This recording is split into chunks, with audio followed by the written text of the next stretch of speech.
Salutations! Thank you for lending an ear to The Voice of the Times for Thursday, April 15, 2021. For today's editorial, economic bills are not just urgent, but imperative. Kudos to President Rodrigo Duterte for following the recommendation of his economic team and certifying as urgent proposed amendments to the Public Service Act, the Foreign Investments Act, and the Retail Trade Liberalization Act. The ball, as the saying goes, is now in Congress's court. Finance Secretary Carlos Dominguez III said the President had certified as urgent Senate Bill 2094, or an Act amending Commonwealth Act 146, otherwise known as the Public Service Act, SB 1156, or an Act promoting foreign investments, amending thereby Republic Act 7042, otherwise known as the Foreign Investments Act of 1991, and SB 1840, or an Act amending Republic Act 8762, otherwise known as the Retail Trade Liberalization Act of 2000.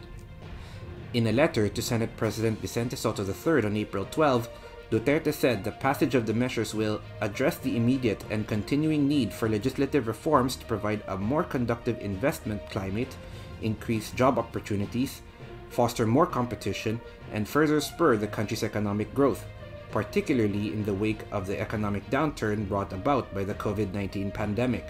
Secretary Dominguez and his colleagues in the administration, as well as some progressive voices in Congress, have long sought revisions to these laws as an alternative to the more difficult and less popular idea of revising economic provisions in the Constitution. In earlier comments, Dominguez observed that it is preferable, of course, to achieve the liberalization reforms in one blow, but if there are things that we can do to open up the economy through administrative measures, we must implement them. If there are areas that we can liberalize by amending our existing laws, then let's do that.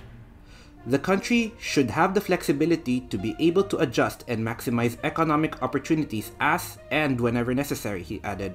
The impact of the proposed amendments to the three laws will be to liberalize their provisions to some extent, allowing greater participation of foreign investors and professional service providers in areas that have been off-limits or significantly restricted until now. One key factor in the administration's decision to push harder for these reforms is their potentially positive effect on regional economic integration. We will not recover alone. The best way forward for the region is to resume integration and cooperation in earnest, the finance chief has said.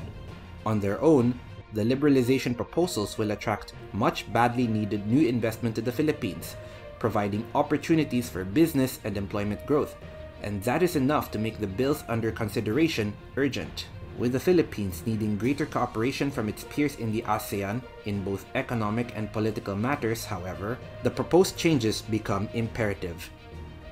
Realization of the full potential of the ASEAN economic community is years behind schedule, and while the fault for that can by no means be laid solely at the Philippines' feet, we can hardly demand action from any of our neighbors before taking care to eliminate any obstacles presented by our own laws.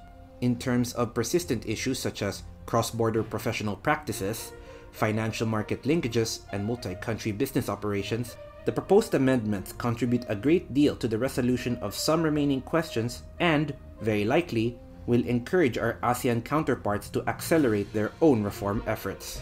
Unfortunately, our enthusiasm for the prospects of substantial economic reforms must be tempered by reality. Efforts to advance these proposals have been made almost since the very beginning of President Duterte's term, but have been frustrated until now. After all, it took Congress nearly 3 years to pass the Corporate Recovery and Tax Incentives for Enterprises, or the CREATE law, which was a far less complex measure than the three liberalization bills. Nevertheless, we shall remain optimistic. The House of Representatives has lately displayed a noteworthy sense of urgency in dealing with economic measures, and can perhaps encourage their seemingly more distracted colleagues in the Senate to follow suit, particularly since widespread support for economic liberalization is likely to be a key election issue. We will be watching with great interest how things develop. And that's the editorial for Thursday, April 15, 2021. For more news and information, get a copy of the Manila Times on print, subscribe to its digital edition, or log on to www.manilatimes.net. Follow us on Twitter, Facebook, or Instagram, and listen to the Voice of the Times.